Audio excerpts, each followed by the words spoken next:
Gloria in excelsis Deo. The Society of St. Pius X is a traditionalist priestly fraternity founded by Archbishop Lefebvre in 1970, and which fell into schism from the Catholic Church in 1988, after an aging Lefebvre ordained 4 bishops, contrary to the express permission of Rome, so that these 4 bishops could continue his ministry. The SSPX are not a particularly large schism in comparison to the Catholic Church itself, or even versus other major Christian groups. According to their own numbers I found on their website, they claim to have about 600 priests worldwide and around 600,000 associated laity, while a relatively small Orthodox sect, such as the Serbian Orthodox, has 2,000 priests and roughly 8 million members, and the Catholic Church itself has roughly 400,000 priests and 1.4 billion adherents. So if the SSPX are not actually that big, why am I making a video about them? Partly because they're often in the news.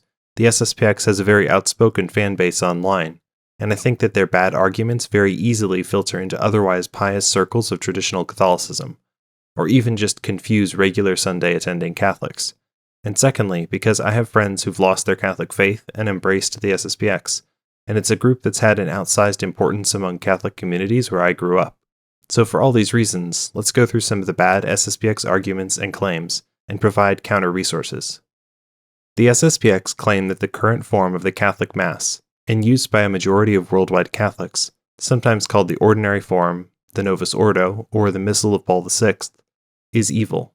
And that's not an exaggeration. They say this directly and publicly on their website, noting, "The correct definition of evil, lack of due good, clearly shows that the new Mass is evil in and of itself, regardless of the circumstances." They therefore claim that it is materially evil and cannot be celebrated well. And they double down on this in other places, such as their YouTube channel SSPX News, where they state, "For those who have knowledge of its inherent problems, the new Mass is to be completely avoided, as they understand that it is also an offense to God." I am not interested, at least in this particular video, in going section by section to compare what parts of the Missal changed between the 1962 preconciliar version of the Roman Rite and the postconciliar 1969 edition, because I think there's a much more direct issue with this framing that the SSPX are missing, which is that the Catholic Church teaches about itself that it cannot promulgate liturgy which is harmful to souls. In Pius VI's Auctorem fidei, we read that the Spirit of God could have established discipline that is not only useless and burdensome for Christian liberty to endure, but that is even dangerous and harmful and leading to superstition and materialism, is false, rash, scandalous, dangerous, offensive to pious ears, injurious to the Church and to the Spirit of God by whom she is guided, and at least erroneous.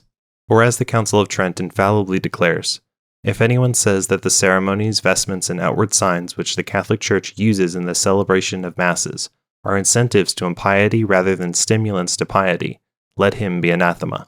All that said, I am not insensitive to the plight of those who lived through the difficult period of liturgical upheaval that was the 20th century, and I'm not saying you can't complain about liturgical abuse, but abandoning doctrinal orthodoxy in favor of liturgical orthopraxy is never a legitimate means of protest. Another issue with the SSPX is their invocation of 1570's Quo Primum by Pope Pius V as a justification for why the Novus Ordo is illegitimate. As mentioned in a recent video, Quo Primum says the new Tridentine form of the Mass is to be established forever, and as the SSPX quotes, "Should anyone presume to tamper with this, i.e. the new Missal, let him know that he shall incur the wrath of God Almighty and of his blessed apostles Peter and Paul." The obvious implication of invoking this quote is that the SSPX believes the Church has bound herself, in Quo Primum, in such a way that it is a sin for that same Church to introduce a new version of the Missal. This is not true if you think about it for more than 2 seconds. For one thing, if the Pope really means that the Missal cannot be altered, then any change to the Missal would be illegitimate, and most SSPX defenders don't have a problem with periodic Missal revisions as such, just Missal revisions with which they disagree. For another, Quo Primum is the capstone of the work that was the Council of Trent, and as the Council of Trent itself notes in its 21st session, this power has ever been in the Church, that in the dispensation of the sacraments, their substance being untouched, it may ordain or change what things soever it may judge most expedient for the profit of those who receive, thus showing that the Church is free to administer the liturgy however it wishes. Or as Pope Leo XIII said in 1899, The rule of life laid down for Catholics is not of such a nature that it cannot accommodate itself to the exigencies of various times and places. Who can doubt that she will act in this same spirit again if the salvation of souls requires it? In this matter, the Church must be the judge, not private men who are often deceived by the appearance of right. Pope Leo XIII also gives us another argument against the rituals of the Church being a source of harm, noting, "In this, all who wish to escape the blame of our predecessor Pius VI must concur." He condemned the Synod of Pistoia for saying that the discipline made and approved by the Church should be submitted to examination, as if the Church could frame a code of laws useless or heavier than human liberty can bear. Although the SSPX are in open rebellion against Rome, they often claim to be serving true religion in and through their schism. The phrasing they use to justify this split are the words "state of necessity," which they define as an extraordinary situation in which the necessaries of natural or supernatural life are threatened in such a way that to safeguard them, one finds oneself habitually obliged to break the law. Through this justification, the SSPX claim personal jurisdiction to do as they see fit, operating their own seminaries and ordaining their own priests and bishops. The essence of this supposed state of necessity is that Rome has abandoned the true faith, and so the SSPX must pick up the slack. As Bishop Lefebvre said, "We have a choice. Does the faith take precedence, or is it the government that takes precedence?" What Lefebvre's false dilemma fails to understand is that, as we have said, the Church's discipline cannot be habitually mistaken. As Cardinal Ratzinger said in 1990 as prefect for the Congregation for the Doctrine of the Faith, it would be contrary to the truth if one were to conclude that the Church's magisterium can be habitually mistaken in its prudential judgments, or that it does not enjoy divine assistance in the integral exercise of its mission. Replying more directly to the issue of the Lefebvrian schism, the Pontifical Council for the Interpretation of Legal Texts noted, as far as the state of necessity in which Lefebvre thought to find himself, such a state must be verified objectively, and there is never a necessity to ordain bishops contrary to the will of the Roman Pontiff. This would in fact imply the possibility of serving the Church by means of an attempt against its unity in an area connected with the very foundations of this unity. In reply to this argument, the SSPX point out that Cardinal Wojtyła, the future Pope John Paul II, also performed illicit consecrations when he was a bishop in Poland. The cardinal consecrated new Czech priests, despite the opposition of the Holy See, by smuggling them into Poland and back again so that they could offer the sacraments in their home country. Although biographer George Weigel suggests that Cardinal Wojtyła believed that Pope Paul VI would not oppose these ordinations, they still broke with Vatican directives.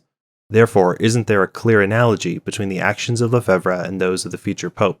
You will not hear me say that what Cardinal Wojtyła did was the best idea. I would even be willing to suggest that it was a sin for which the Cardinal was personally guilty. But setting aside the subjective culpability of Cardinal Wojtyła, and even the subjective culpability of Bishop Lefebvre, which is known only to God, there are objective factors that make these two cases completely dissimilar. For one thing, Pope John Paul II consecrated new clerics in the middle of communist-occupied Eastern Europe. When we speak of a crisis here, it was a real crisis, not the imagined one that Lefebvre hypothesized. People were not getting the sacraments because the Soviets forbade ordinations in Czechoslovakia. When Lefebvre speaks of a crisis, he means that the sacraments, specifically according to the Missal of 1962, were not being performed, but not that the faithful were not receiving the sacraments at all. And whatever your liturgical preferences, this is not the same thing as sacramental validity, which is accomplished in whatever rites the Church shall approve.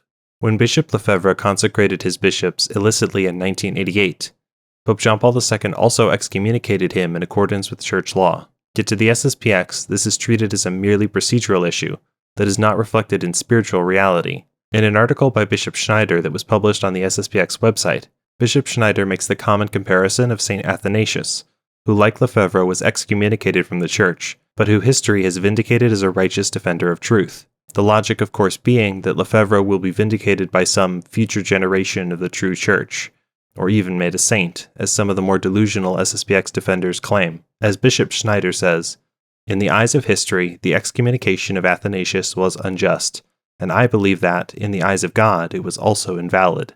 The problem with this comparison is twofold.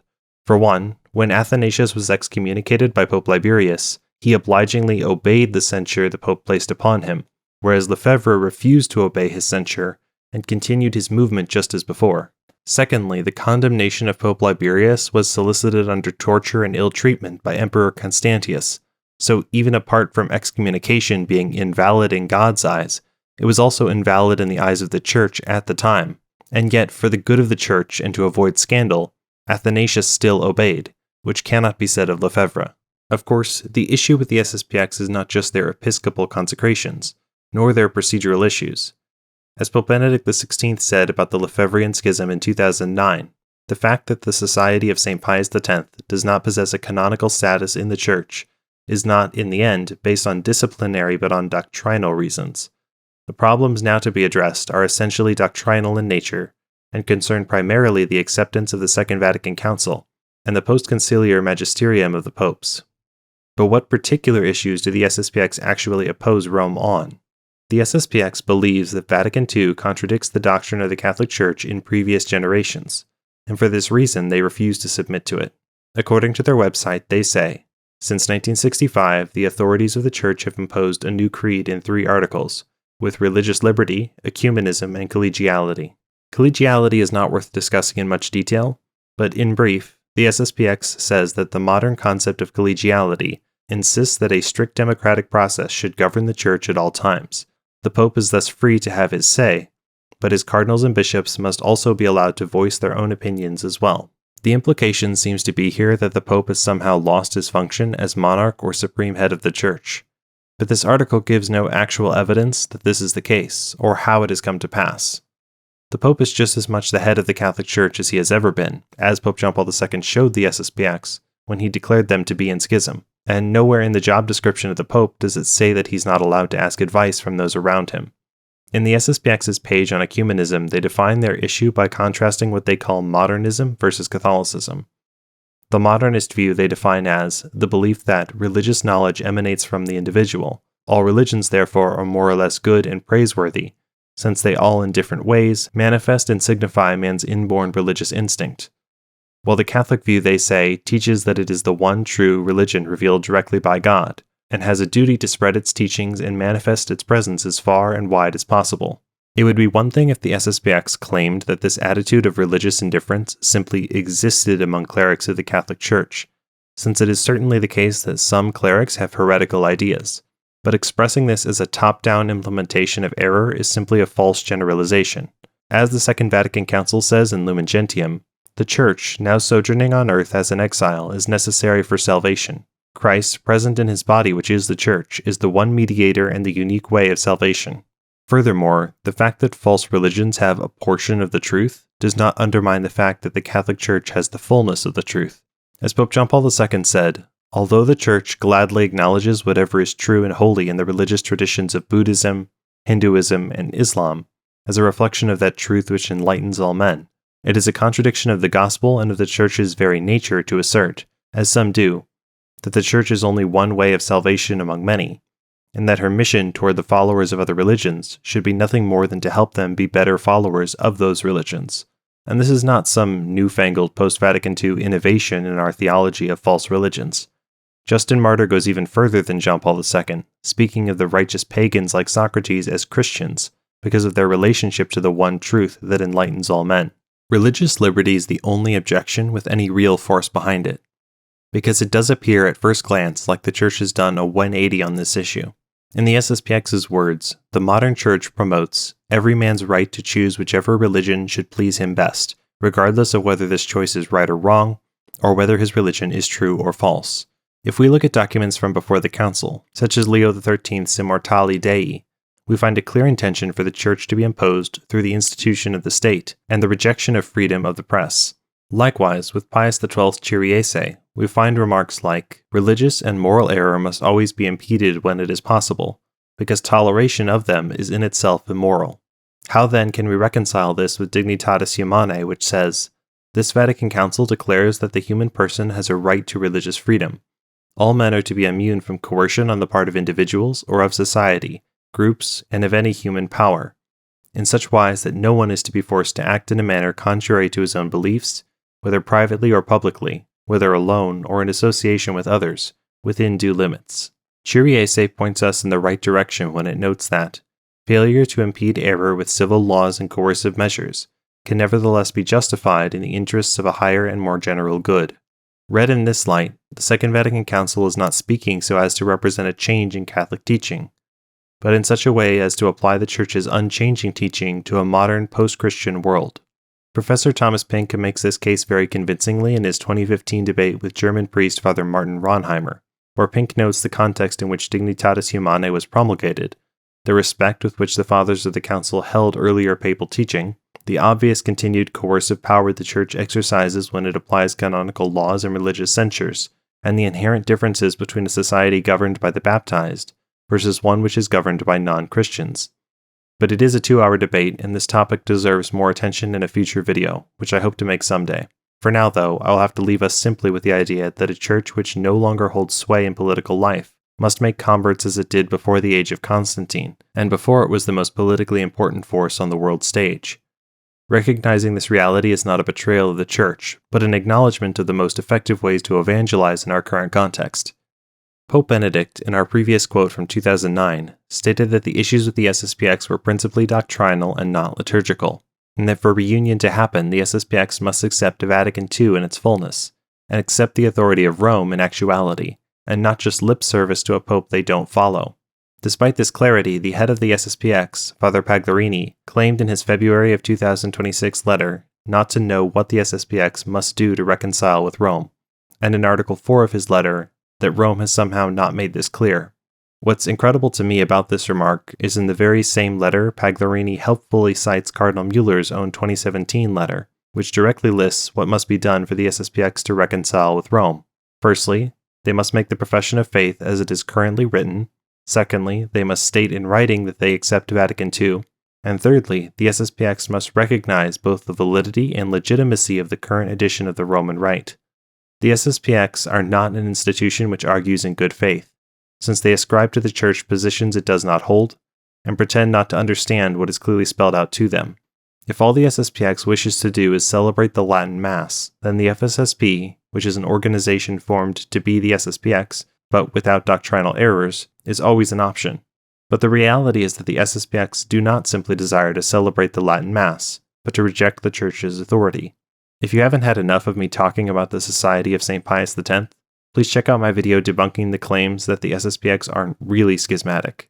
May God bring all such movements into full communion with the one, holy, Catholic, and Apostolic Church.